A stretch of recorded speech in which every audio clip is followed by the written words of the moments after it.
আমার প্রিয় বন্ধুরা সবাইকে অনেক অনেক ভালোবাসা। শাকগুলোকে সুন্দর করে ধুয়ে নিচ্ছি। ধুয়ে আজকে এই পালেং শাক এনেছে, পালেং শাকগুলোকে দিয়ে একটা সুন্দর রেসিপি বানাবো। আপনারা সঙ্গে থাকবেন, আরও সম্পূর্ণ ভিডিওটা দেখবেন। সঙ্গে আরও নিয়ে নিচ্ছি, এই যে আমি ধুয়ে রেখেছি আমার মেথির শাক। কি সুন্দর মেথির শাকগুলো সুন্দর কেটে ধুয়ে রেখেছি একদম। এবার ধুয়ে রাখা এই যে গরম জল বসিয়ে দিয়েছি, প্যানের মধ্যে গরম জল দিয়ে দিয়েছি। এবার গরম জলের মধ্যে পালেং শাকগুলো দিয়ে দেবো। এবার পালেং শাকগুলোকে এপিট এপিট করে একটু উল্টিয়ে দেব। বেশি সময় না, একটু সামান্য একটু আমার গরম করার দরকার। খুব বেশি সময় লাগবে না, কিন্তু অল্প সময় আপনারা এরকম উল্টে দেবেন যাতে সব পালেং শাকগুলো একটু ভাপা হয়ে যায়। একটু ভাপার জন্য আমি পালেং শাকগুলোকে দিয়ে দিলাম গরম জলে। মিনিট দুয়েক মিনিট মতন রাখবেন। পালেং শাকটার দেখেন 2 মিনিট পরে কালারটা একটু চেঞ্জ হয়ে এসছে।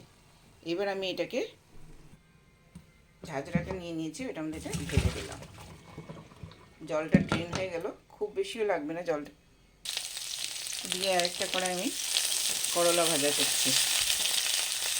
সুন্দর করলা ভাজাটা করে নিচ্ছি আজকে রেসিপির জন্য, দুপুরবেলার জন্য করলা ভাজাটাও করছি। এবার হলুদ আর লবণ দিয়ে এখন একটু রাখছি। দেখেন পালং শাকটি সুন্দর ঠান্ডা হয়ে গেছে। এবার পালং শাকটিকে আমি মিক্সির বাটিতে দিয়ে দেব। সবগুলো দিয়ে গ্রাইন্ড করে মিক্সিতে পালং শাক দিয়েছি, আর সঙ্গে হাফ টমেটো দিয়েছি, খুব বেশি দেইনি।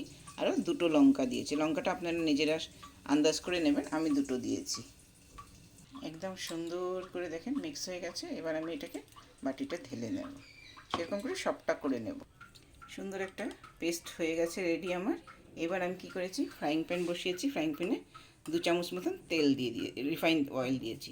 তার মধ্যে দিয়ে দেবো একটু গোটা জিরা। গোটা জিরাটা ভাজা ভাজা হয়ে গেছে। এখন আমি এটার মধ্যে কুচনো রসুন দিয়ে দিয়েছি। রসুনগুলো এরকম করে দিয়ে দেবেন, আর কম স্টিমের মধ্যে একটু ভাজা ভাজা করবেন।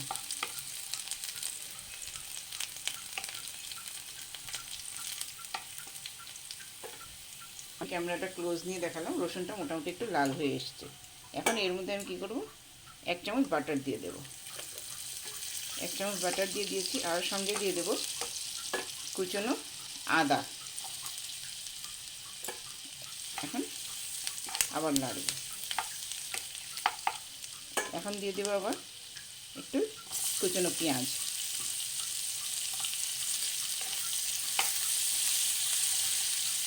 বেশি সময় লাগতে হবে না, পেঁয়াজ বেশি লাল করতে হবে না। বেশি লাল যদি আমরা পেঁয়াজ করি তাহলে রসুনটা পুড়ে যাবে।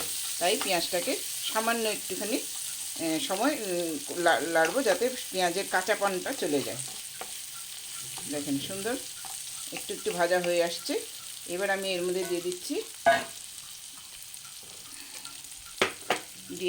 আমি এই যে পেস্টটা করে রেখেছিলাম, সেই পেস্টটা দিয়ে দিলাম।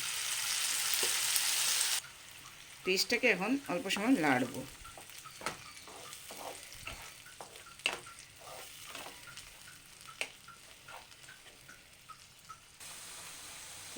হ্যাঁ, এখন আমি কী করছি, এটা দেখুন একটু শুকনা শুকনা হয়ে যাচ্ছে, ভাজা ভাজা হয়ে গেছে, পালেঙের কাঁচা গন্ধ চলে গেছে।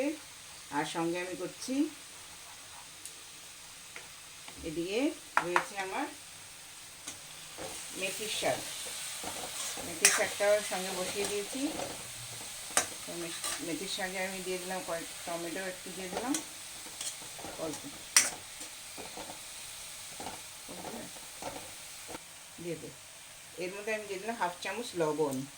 আরও ম্যাক্সিমামটা হলুদ দেয় না, সব সবুজ রঙটা রাখার জন্য।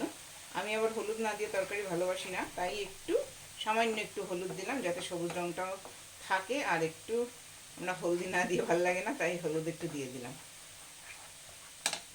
সেরকম করে আমি এদিকেও একটুখানি শাকেও একটু দিয়ে দেবো হলুদ, আরও একটু লবণ দিয়ে দিচ্ছি। শাকটাও হয়ে যাচ্ছে এদিকে আমার। আরও তো মোটামুটি এখন আমার হয়ে এসছে। এখন আমি এর মধ্যে পনিরগুলি অ্যাড করে দিলাম। পনিরগুলি কিছু কিছু লোকেরা পনিরগুলিকে একটু ভেজে নেয়, ভেজে নিলেও ভালো থাকে, কিন্তু আমি একটু না নরম নরম পনির বা অয়েলি পনিরটা ভালোবাসি। ভেজে নিলে দেখবেন অয়েলি ভাবটা থাকে না, তাই আমি কাঁচা পনিরে দিলাম। আর এখানের পনির তো অসাধারণ স্বাদ, তাই কাঁচাই দিলাম। তা আপনাদেরকে সবাইকে বলছি, যারা যারা আমার ভিডিওটা দেখছেন তাদেরকে একটু রিকোয়েস্ট করবে, একটু সুন্দর করে একটা কমেন্ট করে যাবেন আর ফলো করে নেবেন আপনারা সবাই। সবাই ভালো থাকবেন। সঙ্গে আরেকটু রয়েছে, সেটুকু দেখে ভিডিওটা কমপ্লিট করবেন।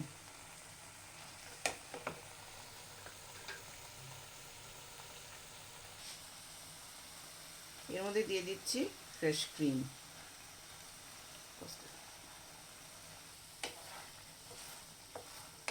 তো আমার আজকের এই পালক পনির রেসিপিটা হয়ে গেছে। আরও নানান রকমের মশলা দিয়েও নানান লোকেরা করে। যদি পৌষ্টিক খাওয়া খাই আমরা, তাহলে মশলা কম দিয়ে যদি খাই, তাহলে সে এরকম করে বানিয়ে দেখবেন, খুব টেস্ট হয়। এটা আপনারা রুটি, ভাত সবের কিছুর সাথে খেতে পারবেন। রাত্রের রুটির সাথেও খেতে পারবেন, সকালের ব্রেকফাস্টের সাথেও খেতে পারবেন। তো আজকে আমার যা যা রেসিপি হয়েছে, তার সাথে হয়েছে এই যে ডিম অমলেট, উস্তা ভাজা, আরও পনির, আরও হয়েছে শাক। এই আজকে আমার রেসিপি।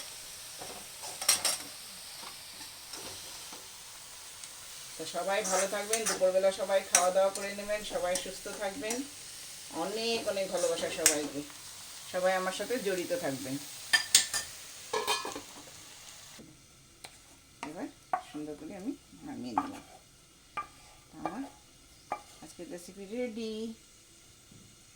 কারা কারা ভালোবাসেন পালক পনির, সবাই চলে আসতে পারেন আমার বাড়ি। ওকে, বাই বাই সবাইকে।